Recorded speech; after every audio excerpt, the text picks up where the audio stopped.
Today we are going to study medieval Indian history. Okay? बाकी जो आपका GS का पोर्शन है वो सबूत से डील करेंगे, बट मिडिवल इंडियन हिस्ट्री को मैं डील करूंगा. ठीक है. सो इन मिडिवल इंडियन हिस्ट्री जो सबसे पहली चीज हम लोग स्टडी करते हैं वो ये पढ़ते हैं कि किस तरीके से मुस्लिम्स का इन्वेजन हुआ है इंडिया. ठीक है. बट बिफोर नोइंग कि मुस्लिम्स का इन्वेजन इंडिया में कैसा हुआ, कैसे आए मुसलमान, उससे पहले कुछ हमें बेसिक चीजें पता होनी चाहिए. ठीक है. बेसिक चीजों में क्या है कि firstly we should be aware about birth of Islam. किस ईयर में हुआ?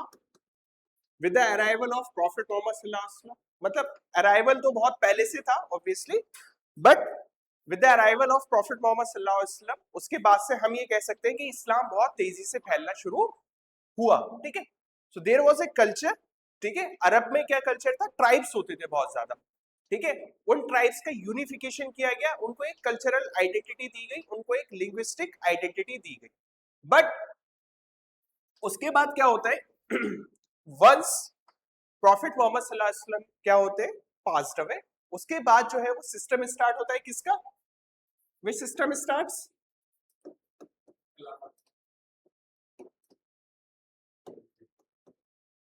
ठीक है. उससे पहले तो कोई कैलिफेट सिस्टम नहीं था ना? नहीं था. प्रॉफिट मोहम्मद सल्लल्लाहु अलैहि वसल्लम के टाइम तक कोई भी कैलिफेट सिस्टम नहीं था.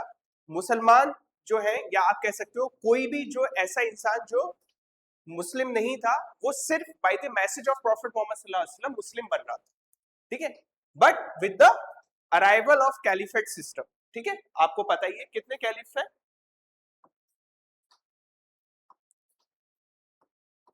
4 कैलिफ्स. ठीक है, पता है ना? हाँ, 4 कैलिफ्स आर देयर. उनके बाद से खास तौर से जो सेकंड कैलिफ है, उनके बाद क्या हुआ है? इस्लाम का एक्सपेंशन शुरू हुआ है.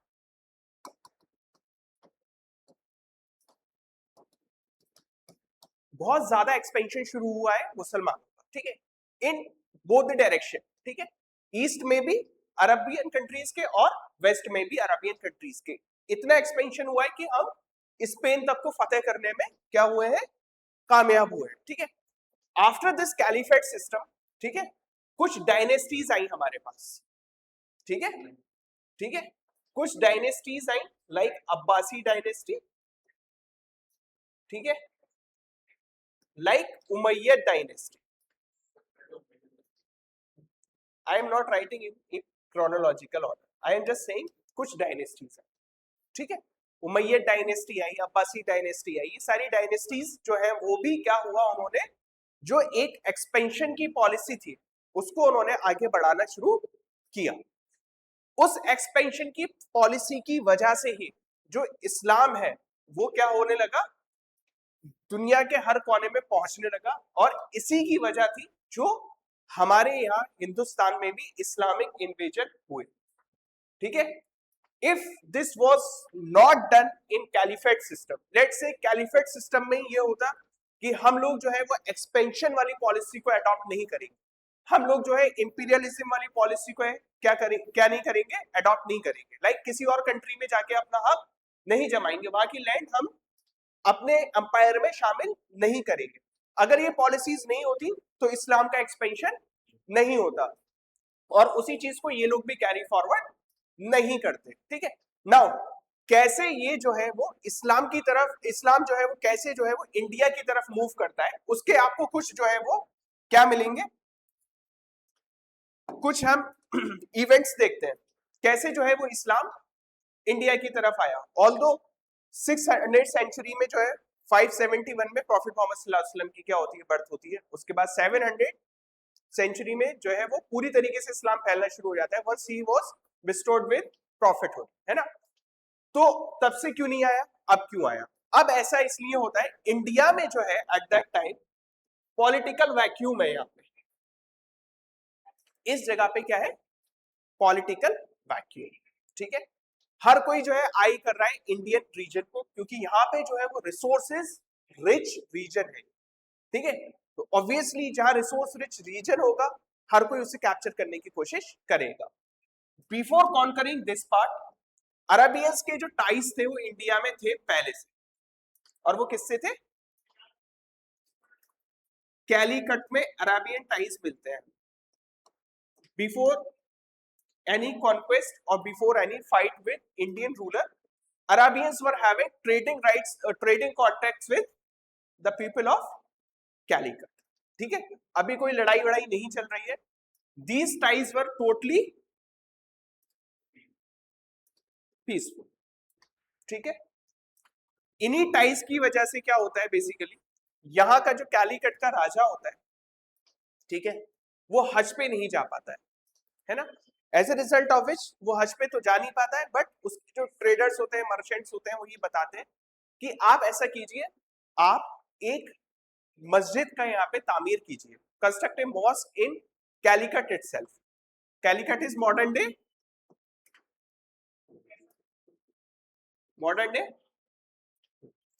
तो इंडिया की जो सबसे पुरानी मॉस्क है, ओल्डेस्ट मॉस्क इन इंडिया, वो यहाँ पे सबसे पहले बनी थी, जिसका नाम था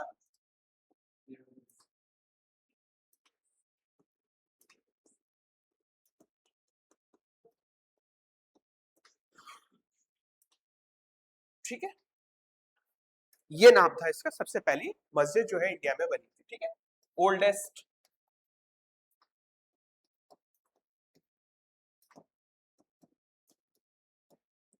तो कभी कभी आप लोगों से क्वेश्चन पूछ लिया जाता है कि अराबियंस के सबसे पहले टाइज इंडिया में किससे बने थे, या कौन सी रियासत से बने थे. ठीक है, तो it was the region of in the region of Kerala, modern day Kerala, और यू कैन से कैलीकट. ठीक है, टोटली ट्रेडिंग रूट्स थे, दे वर पीसफुल इन नेचर. अच्छा, जब ट्रेडिंग रूट्स पीसफुल थे तो ये लड़ाई कैसे हुई? व्हाट वाज द रीजन कि लड़ाई जो है वो शुरू हो गई? लड़ाई होने की वजह ये थी, उमैयद डायनेस्टी का एक कैलिफेट था जिसका नाम था, क्या नाम था? Al Walid. He was the caliphate of Umayyad dynasty. ठीक है, who was ruling from Damascus. ठीक है, कीप ऑन राइटिंग. लड़ाई क्यों हुई उसका रीजन तो हमें जानना पड़ेगा ना. कैलिफेट था, ठीक है, रूलिंग फ्रॉम डेमस्कस.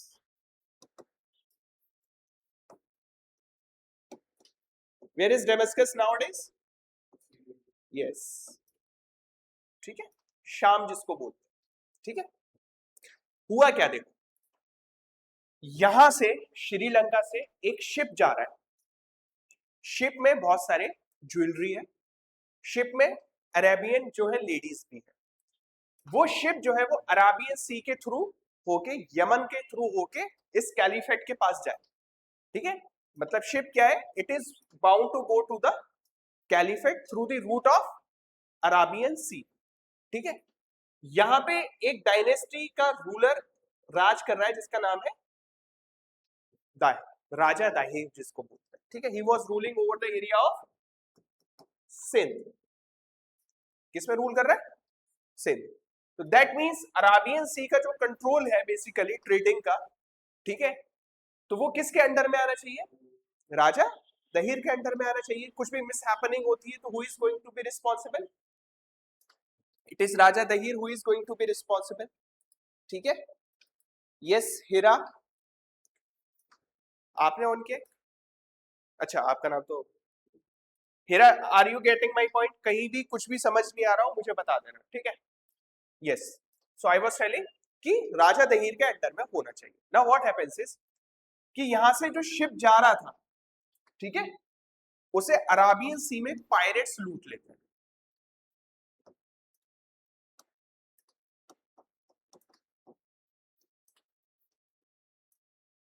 ठीक है, अराबियन सी में क्या करते हैं? पायरेट्स लूट लेते हैं, जो कि पहुंचना चाहिए था खलीफा अल वलीद के पास. वो शिप जो है लूट लिया जाता है इन बिटवीन. ठीक है, और उसकी रिस्पॉन्सिबिलिटी कोई लेने को तैयार नहीं होता कि भाई पायरेट्स जो है उन्होंने इतना बड़ा शिप लूट लिया और कोई भी इसकी रिस्पॉन्सिबिलिटी लेने को तैयार नहीं है. Why is it happening so? है ना, कैलिफेट जो है वो कहता है इनसे, राजा दहीर से, कि भाई मेरा जहाज लूटा गया है. What you have to do, you have to catch the pirates. ठीक है, जो भी इस चीज के लिए रिस्पॉन्सिबल है आप उनको पकड़िए और मुझे दिए. ठीक है, व्हाट राजा दहीर सेड, वो कहे भाई मैं नहीं जानता है किसने लूटा है तुम्हारा जहाज? मुझसे क्या मतलब, है ना? मेरी कोई रिस्पॉन्सिबिलिटी नहीं है, ना मेरे आदमियों ने लूटा है, ना मैं इसके लिए आपको क्या हूँ, रिस्पॉन्सिबल हूँ, आंसरेबल हूँ, अकाउंटेबल हूँ कि भाई आपका जहाज इन्होंने लूटा है या नहीं लूटा है। तो वो कहता है अच्छा बेटा रुक जाओ, ठीक है। He commands one of his governor, जिसका नाम है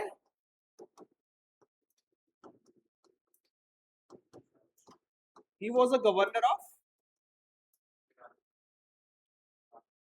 ठीक है, he was the governor of, ये जो है इसका कजिन होता है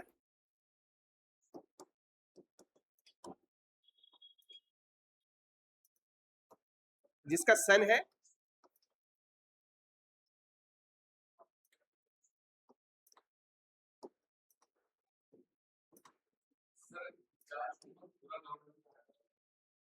बिल्कुल कहा जाता है, ठीक है, जिसका सन है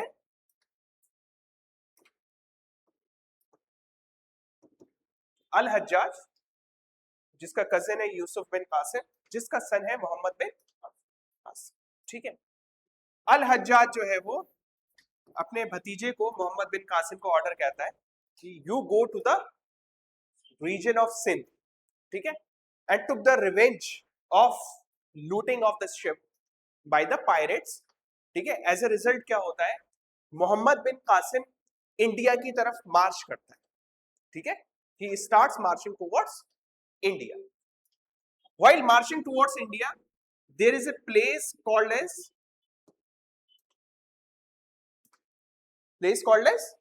देवल। देवल में दोनों की आर्मीज जो है वो क्या करती हैं, फाइट करती हैं, आमने सामने आ जाती है। किस किस की army? Yes, army of Dahir और मोहम्मद बिन Qasim, 712 AD, which year? 712 AD. As a result of which Mohammad बिन कासिम की जो आर्मी होती है वो दाहिर की आर्मी को बेपनाह बुरी तरीके से क्या करती है, डिफीट देती है, सही है। और इस डिफीट के साथ साथ क्या करते हैं, they capture the area of Sindh, ठीक है, they capture the area of Sindh. इसीलिए इसको कहा जाता है अरब कॉन्क्वेस्ट ऑफ सिंध, ठीक है। उन्होंने क्या कर लिया, पूरे का पूरा एरिया कवर कर लिया, किसका? सिंध का। This was the first major attack on the soil of India by by Islam, और you can say Islamic invaders, ठीक है। अभी तक ये लोग कौन है? इन्वेडर्स है सिर्फ, ठीक है।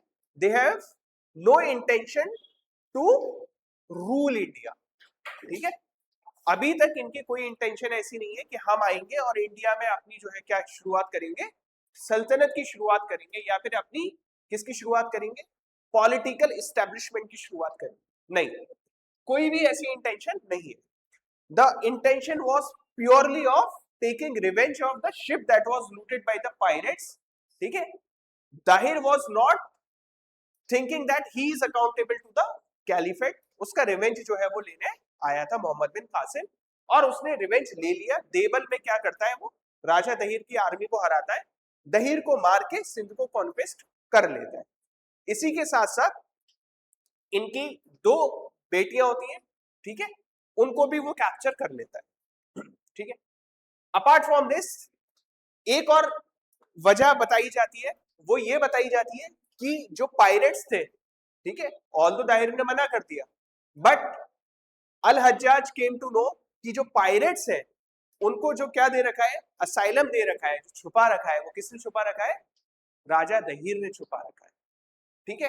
तो इन वन और द अदर वे उसे उनसे बदला लेना ही था, ठीक है। तो इस तरीके से क्या होता है, इस्लामिक कॉन्क्वेस्ट ऑफ सिंध हो जाता है, बट यहाँ पे कोई भी पॉलिटिकल एस्टेब्लिशमेंट नहीं हुआ, ठीक है। Now tell me one thing, why only Sindh, why only Sindh was chosen, why not any other part? ऐसा कुछ नहीं है, ऐसा कुछ नहीं है, इराक से ज्यादा पास था। तो ऐसे तो भाई ऑलरेडी उनके यहाँ पे पॉलिटिकल कॉन्टेक्ट्स थे, चाहते तो वो यहाँ पे भी अटैक कर सकते थे. Why they have chosen the area of Sindh?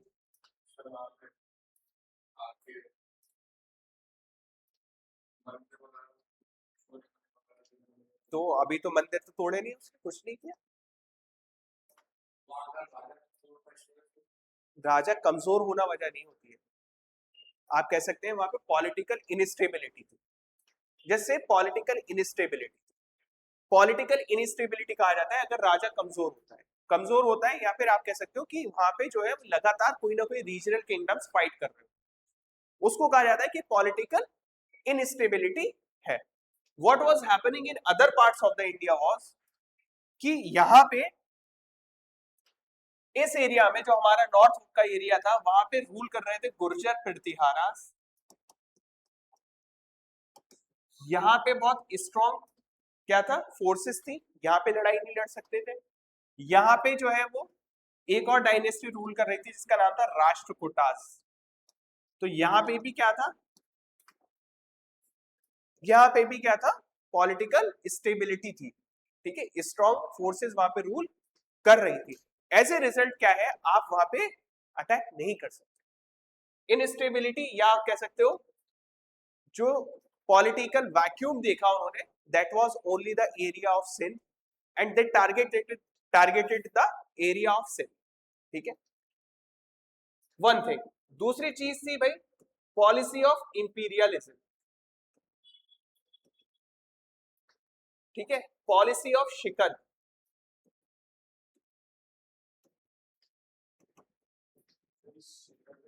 शिकन शिकन शिकन शिकन एक ऐसी पॉलिसी है जहां पे जो मुस्लिम रूलर्स थे वो ये चाहते थे जिन लैंड पे नॉन मुस्लिम लोग हैं, whether they are Christian, whether they are Hindus, whether they are Buddhist, ठीक है, whatever the religion they are following, मुसलमान उस लैंड को जो है वो टोटली कन्वर्ट कर दें एक इस्लामिक लैंड में.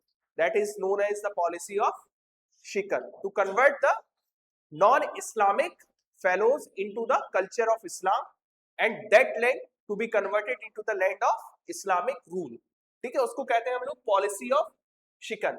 And right from the time of Umar रजी अल्लाह ताला अन्हु, मुसलमान जो है वो इंपीरियलिज्म की पॉलिसी को फॉलो कर रहे थे, इस्लाम को फैलाने की कोशिश कर रहे थे. तो कंबाइंड ये दोनों पॉलिसीज भी थी, प्लस रिवेंज वाली बात भी थी. ठीक है, इन सब की वजह से ही किसको चूज किया गया, सिंध को चूज किया गया, that we are going to attack the area of Sindh. ठीक है, होपफुली यहां तक सब कुछ क्लियर है. ठीक है, now yes Hira, everything is clear? Do you have any doubt? मुझसे पूछ लेना, आई विल एक्सप्लेन अगेन. अब मुस्लिम इन्वेजन जब हम पढ़ते हैं तो दो तरीके की इन्वेजन है, पहले आप ये देख लो.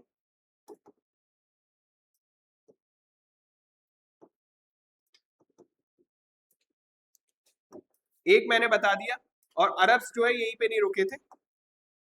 अरब्स ने अगेन एंड अगेन ट्राई किया, again and again they tried to attack India again and again, but in the subsequent attack, after the attack of Muhammad bin Qasim, they were defeated by the forces of India. ठीक है, तो Arabs जो है वो further कभी भी India में कामयाब नहीं हुए. ठीक है, तो फिर कौन कामयाब हुए, कौन कामयाब हुए? दे वर द टर्किश पीपल. ठीक है, दे वर द टर्किश पीपल.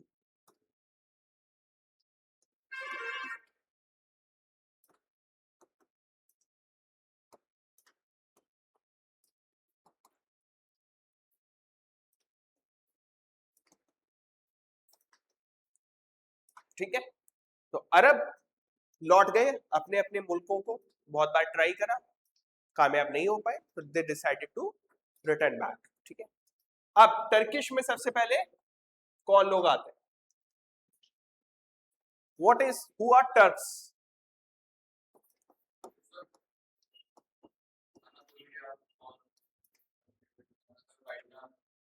ठीक है, हाँ, ट्रांसऑक्सियाना एंड ऑल. ठीक है, सेंट्रल एशियन रीजन में जो लोग रहते हैं बेसिकली दे आर ट्राइब्स. ठीक है, दे आर ट्राइबल पीपल्स. ठीक है, उनकी अपनी एक कल्चरल आइडेंटिटी है, वो लोग क्या कहलाते हैं? टर्क्स कहते हैं. Now why they were attracted towards India? They were attracted again because of the fact कि पिछले कुछ सेंचुरीज में इंडिया का जो पॉलिटिकल वैक्यूम था वो फिर से उभरने लगा। ठीक है, जो गुर्जर प्रतिहारास थे वो उनका डाउनफॉल शुरू हुआ और एज ए रिजल्ट जो इंडिया का वेस्टर्न फ्रंटियर था वो खुलने लगा, है ना।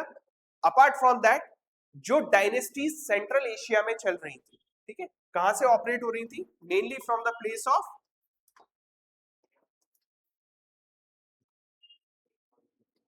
काई, yes, mainly from the place of Ghazni. ठीक है, of course Afghanistan is in close vicinity with India, ठीक है, तो they were eyeing the region कि भाई अगर हम इधर साइड नहीं बढ़ेंगे, इधर साइड मतलब वेस्टर्न साइड नहीं बढ़ेंगे, then we are going to move towards the eastern side. और ईस्टर्न साइड में उन्हें सबसे अच्छा जो एरिया नजर आ रहा था वो आ रहा था इंडिया का। ठीक है, नाउ यहाँ पे जो है वो एक आदमी जो है वो क्या होता है, अपने थ्रोन को पाता है। ठीक है, वैसे तो आप देखोगे तो एक डायनेस्टी का रूल है, ये फाउंडर है, इसका नाम भी याद नहीं होगा,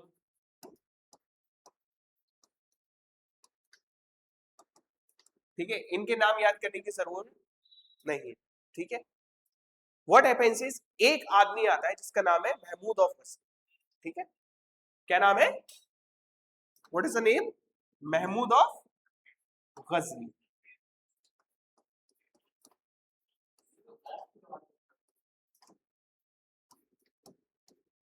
he was a ruler of Ghazni, he was a ruler of Ghazni, he was from the place Ghazni।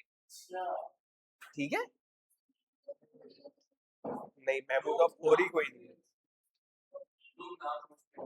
हाँ, इसका नाम महमूद भी नहीं है।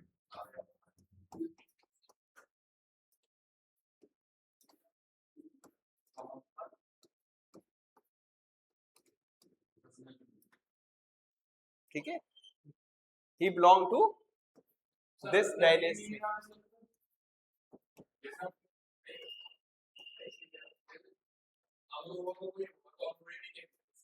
हाँ, तो कहते नहीं है एलिगेरियन, बिल्कुल कहते हैं, तो क्या हुआ, क्या, तो ये तो गजनवीड एम्पायर से था, गजनवीद डायनेस्टी से था, गजनवीद एम्पायर का था, इसलिए इसको बोलते थे। ठीक है, महमूद ऑफ गजनी, महमूद ऑफ गौरी कोई नहीं है, उसका नाम मोहम्मद गौरी है। he was from a place called as War in Afghanistan, he was a ruler of that place, War। ठीक है, Mahmud of Ghori, there is no such name। ठीक है, okay, so Mahmud of Ghazni, what he decided that basically they were two brothers, Muhammad Ismail and Mahmud, Muhammad Ismail and Mahmud, after the passing away of his father। ठीक है, what Mahmud Ghazni said कि भाई Muhammad Ismail, let us divide the empire into two halves। ठीक है, I am going to keep this area, ठीक है, bulk and all, ठीक है, you keep other area। So to that Muhammad Ismail said no, I am going to sit on the throne, I am not going to take this area which you are saying that you have to divide the area। भाई मैं जो हूँ क्या करता हूँ, as a result of succession मैं throne पे बैठने वाला हूँ, I am not going to be satisfied with half of the area that you are giving to me. Mahmud Ghazni बोला अच्छा ऐसा है, लेट्स फाइट देन। ठीक है भाई, जो जीतेगा उसे मिल जाएगा। Likewise we have seen lot of fights between the son of Mughal rulers also. ठीक है, चाहे वो दारा शिकोह की लड़ाई हो औरंगजेब के साथ, ठीक है, चाहे वो जहांगीर के टाइम पे लड़ाई हो खुर्रम की, खुसरो की, ठीक है, अपने फादर के अगेंस्ट ही लड़ाइयां हो, है ना, तो हमेशा थ्रोन के लिए लड़ाई होती रही है। तो as a result of which he killed his brother Mohammed Ismail. ठीक है, and he set on the throne, he became the ruler of Ghazni and he started to expand his empire into the India। His first invasion was in the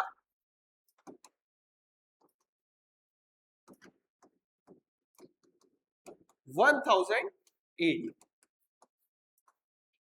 He made his first invasion in the year 1000 AD। ठीक है, इसकी भी कोई intention India को retain करने की नहीं थी, इसकी भी कोई इंटेंशन इंडियन टेरिटरी को कैप्चर करने की नहीं थी। क्या इंटेंशन थी तब? What was the intention? आप यहाँ आते हो एक इंटेंशन के साथ आते हो कि सर क्लास होगी, नोट्स लेके जाएंगे, यही तो है ना। कोई और लड़का यहाँ पे आए जिसने फी नहीं दी है, उसकी इंटेंशन क्या होगी? क्या होगी? क्लास को डिस्टर्ब करने की, कि मैंने तो फीस दी नहीं है, मैं तो मजे करने आऊं, फ्री का वाईफाई मिल जाए मुझे, है ना। यही सब चीजें है ना, है ना। क्लास को भी डिस्टर्ब कर रहा है, ये सारी चीजें कर रहा है ना। सिमिलरली जिसकी इंटेंशन जो है वो इस्टेब्लिशमेंट की नहीं है, आपकी इंटेंशन ये है कि हम यहाँ पढ़ेंगे तो हमारा सिलेक्शन हो सकता है ना। अगर किसी की इंटेंशन ये नहीं है कि मैं जो यहाँ पे अपना इस्टेब्लिशमेंट करूंगा, तो उसकी सिर्फ एक ही इंटेंशन होती है, वो क्या होती है?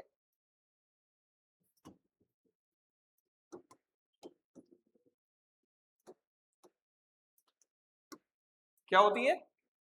लूट एंड प्लंडर। ठीक है। और ये कहा जाता है फ्रॉम द एशियन टाइम्स।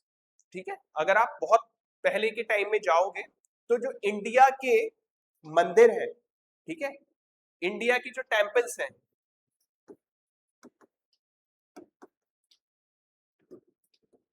वो क्या है?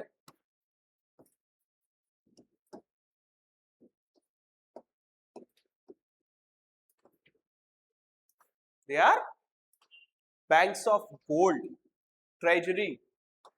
ठीक है, खजाना भरा पड़ा है उनमें, right from the Asian time. He was eyeing all these things. ठीक है, he was eyeing all these temples. ठीक है। महमूद ऑफ गजनी एक ऐसा आदमी था जिसने एक इन्वेजन नहीं किया, he didn't make single invasion in India।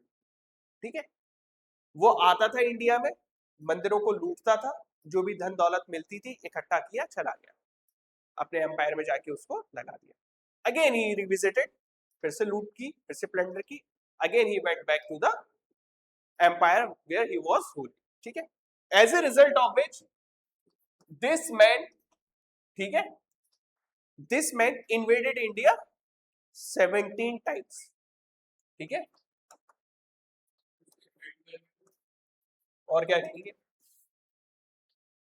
और क्या कहेंगे? तो इन्वेजन ही तो कह रहा हूँ, और क्या कह रहा हूँ? घुसपैठ कह रहा हूँ, आओ करो जाओ। ठीक है, दिस इज इन्वेजन, है ना। जैसे अभी क्या होता है इंडिया में, जो स्पॉन्सर्ड टेररिज्म है या स्पॉन्सर्ड मिलिटेंसी है, वो क्या होती है? भाई थोड़े से पैसों के लिए लोग जो है वो क्या करते हैं, बॉर्डर को क्रॉस करते हैं, कुछ ना कुछ टेररिस्ट अटैक करते हैं, फिर चले जाते हैं। ठीक यही होता है ना इसको। इसी तरह से उसने क्या किया, मोहम्मद महमूद ऑफ गजनी ने, ही मेड 17 इन्वेजन्स। ठीक है, plundering most of the temples of India. और उसने 125 एडी में जो सबसे ज्यादा प्लंडर किया, वो किसे किया? किसको किया? Where is Somnath temple? Where is Somnath temple? No, no, Somnath temple is in Gujarat.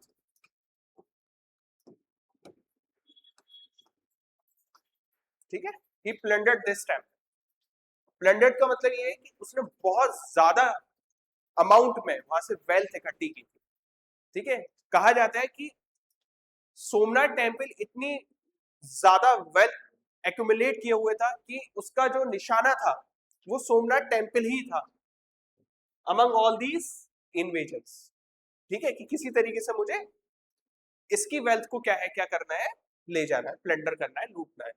तो फाइनली वो जो है वो 125 एडी में he got successful in 25 years making 17 attempts।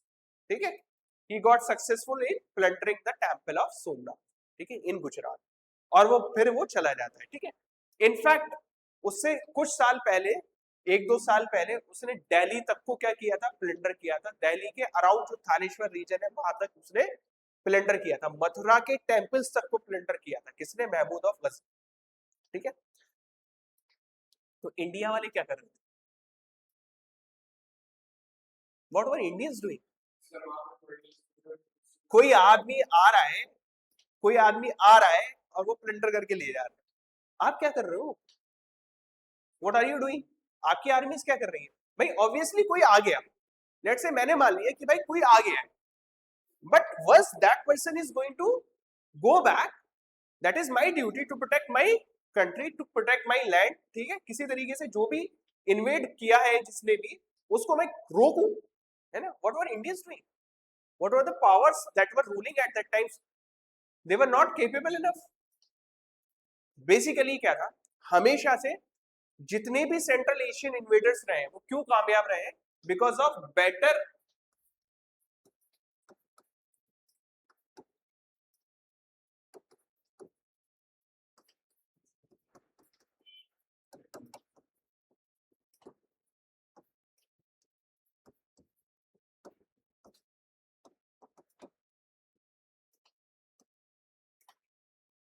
Better artillery, better military techniques, ठीक है? तो इंडियंस उनको क्या नहीं कर पाते थे?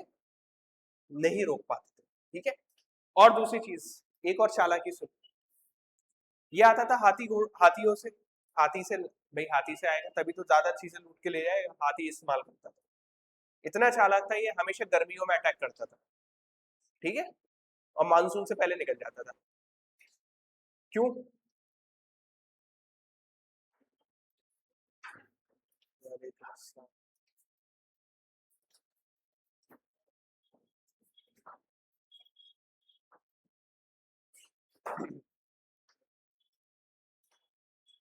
क्या होता था? गर्मियों में वो अटैक करता था और मानसून से पहले निकल जाता था, because he was well aware कि अगर मानसून सीजन आ गया तो जो मेरा रास्ता है वो कैसा हो जाएगा? दलदल वाला एरिया हो जाएगा, रेनी सीजन होगा, पानी भरेगा, मेरे जो टेरेन्स है जहां से मैं आता हूँ वहां पे मुझे डिफिकल्टी होगी, दैट मीन्स उससे भी ज्यादा कहीं डिफिकल्टी एलिफेंट्स को होने वाली, मेरे हाथी उस चीज में ना फंस जाए। तो वो मानसून से पहले निकल जाता था, फिर अगले साल आता था गर्मियों में, again he comes back, plunder the temples, looting the wealth, and again return back to the area of Afghanistan, that is Ghazni, ठीक है? That was the policy of Mohammed, Mahmud of Ghazni. But none of them ever thought that we are going to establish any of the dynasty over India. ठीक है? The first thing that was done by it was Mohammad Ghori, ठीक है? मोहम्मद गौरी ने जो है वो starting की किस चीज की? Establishment of kingdom of Muslims in India, ठीक है? बट मोहम्मद गौरी से, who was Mohammad Ghori? He was a ruler of a place called as War. Again, Afghanistan. There is a place War in Afghanistan. ठीक है? He was a ruler of dynasty named as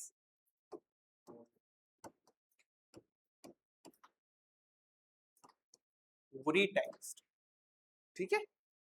Mohammad Ghori जो है वो invade करता है India में, but at that time there was a very powerful dynasty which was ruling over the area of Rajasthan and connected areas, ठीक है? आप कह सकते हो नॉर्थ वेस्टर्न इंडिया पे एक बहुत ही पावरफुल डायनेस्टी रूल कर रही थी, and the name of that dynasty was Chauhan dynasty, और you can say the ruler was Prithviraj Chauhan. He was ruling at the area of Ajmer and connected areas, Delhi and connected areas, ठीक है? North western sides पे.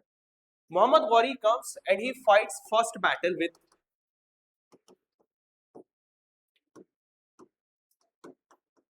First battle with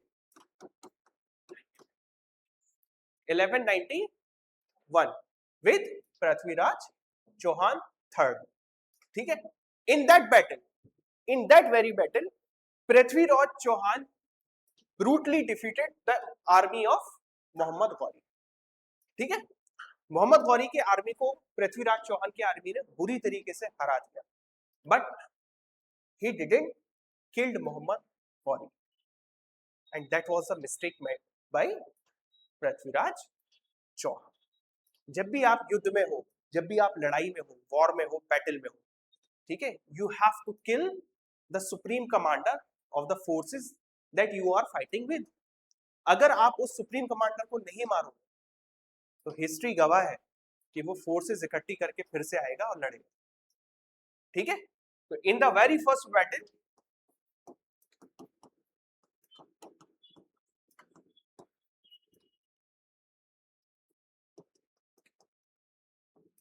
he defeated Mohammed Ghori. कोई बात नहीं, मोहम्मद गौरी हार गया, ही retreated, पीछे चला गया वो। In the next 1 year he devoted his time rebuilding his army. ठीक है, पूरी की पूरी आर्मी वो फिर से खड़ी करता है। और क्या करता है वो, पृथ्वीराज चौहान का एक क्या होता है, कमांडर होता है, जयचंद नाम होता है उसका। क्या नाम होता है, जयचंद। उसको क्या दे देता है, रिश्वत दे देता है। ठीक है, किसका कमांडर है, पृथ्वीराज चौहान का, but he got bribe by Mohammed Ghori, as a result of which Jaychand didn't participated with Jaychand didn't participated with Prithviraj Chauhan, ठीक है, in next battle, as a result of which Muhammad Ghori brutally defeated Prithviraj Chauhan III। ठीक है, अब आपको पता ही है, नई नई सरकारें जब बदलती हैं तो हिस्ट्री बदलती है। ठीक है, हिस्टोरियंस ने 2014 तक तो ये लिखा था किताबों में कि पृथ्वीराज चौहान को in that very battle ground Mohammed Ghori slain है।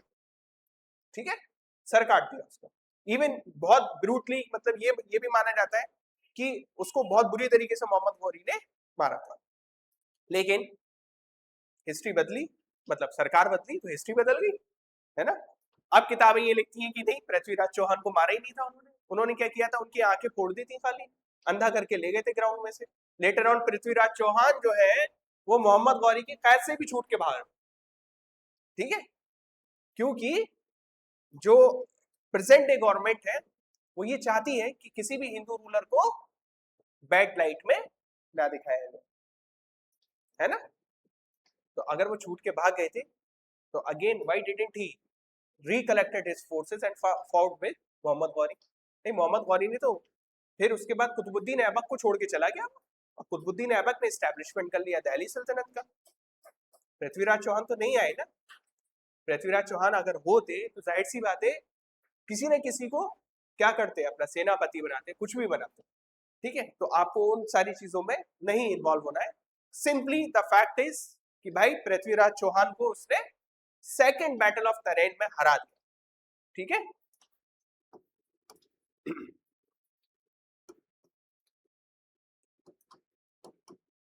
ऐसी बहुत सी मूवीज बनती हैं जिनमें क्रोनोलॉजी उल्टी कर देते हैं। कोई राजा कभी मरा हुआ होता है और वो डेट उसकी चेंज करके मूवी बना देते हैं कि भाई वो इस ईयर में फाइट कर रहा था, और आप जब हिस्ट्री पढ़ोगे तो वो उस साल में तो वो मतलब मर चुका होता है या तो पैदा ही नहीं हुआ होता है ना। और मूवीज में क्या दिखा रहे होते हैं कि वो उस ईयर में फाइट कर रहा था। तो सब फिक्शंस होते हैं वो तो है।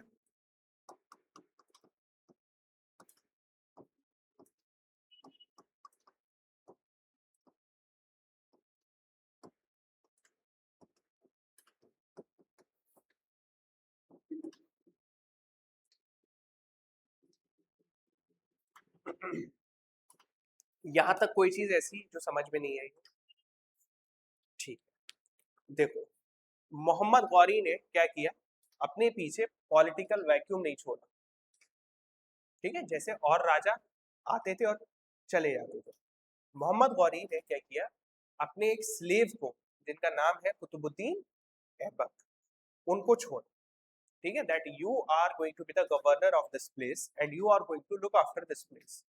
ठीक है, कुछ सालों के बाद, मोहम्मद गौरी की डेथ के कुछ सालों के बाद, जो कुतुबुद्दीन ऐबक है वो ये कहते हैं that I am going to start a new dynasty that is going to rule over India। ठीक है, being a slave of Mohammad Ghori, उन्होंने उस डायनेस्टी का नाम दिया स्लेव डायनेस्टी, और वहीं से शुरुआत होती है किसकी, किसकी शुरुआत होती है, दिल्ली सल्तनत की। ठीक है, दिल्ली सल्तनत में बहुत सारी डायनेस्टीज हम लोगों को पढ़नी, like we have to go through slave dynasty, we have to go through Tughlaq dynasty, then we have to go through slave dynasty, then Khilji dynasty, then Tughlaq dynasty, then Sayyid dynasty, then Lodi dynasty. और उन dynasty, सिर्फ dynasty ही नहीं, उन dynasty में बहुत सारे rulers हैं, उनको भी पढ़ना है, ठीक है। तो कुतुबुद्दीन ऐबक ने क्या किया, अपनी डायनेस्टी शुरुआत की, ठीक है। तो स्लेव थे, उन्होंने नाम रख दिया उसका स्लेव डायनेस्टी, ठीक है। ममलूक डायनेस्टी, उसको ही ममलूक डायनेस्टी बोलता है, and he was from Ilbari tribe, तो उसको इसलिए इलबारी डायनेस्टी भी बोलते हैं। So we will study in depth and detail everything about Delhi Sultan from tomorrow. अभी तक जो चीजें मैंने पढ़ाई है वो नहीं समझ आई हो तो बताइए, आप लोग प्लीज रिकॉर्डिंग देख लीजिएगा आज के लेक्चर की, ठीक है। और अगर कोई चीज समझ में नहीं आए, ठीक है, तो without any hesitation you can ask me, ठीक है। मैं ये कोशिश करता हूँ कि मैं स्टोरीज को रिलेट करके पढ़ाऊँ तो याद हो जाएंगी। अगर रिलेट करके मैं सिर्फ फैक्ट आके बताने लगूं कि इस ईयर में ये हुआ, इस ईयर में ये हुआ, तो ये सारी चीजें सर के ऊपर से चली जाएगी, कोई फायदा नहीं मेरे बोलने का भी और आपके लिखने का या फिर यहाँ पे बैठने का, है ना, फालतू में नींद ही आएगी। तो इससे बेटर ये है कि थोड़ी सी हिस्ट्री जान लो, चाहे क्वेश्चन आए नहीं आए, एटलीस्ट हिस्ट्री तो पता हो ही जाएगी, है ना। तो अभी तक जो भी पढ़ाया उसमें कुछ समझ नहीं आया वो बता देना, ठीक है। Anything that you were not able to get right from here,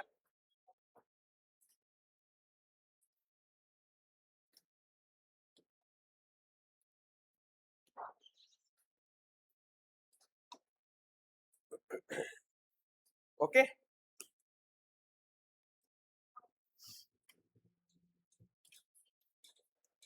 Yes, Hira, do you have any doubt?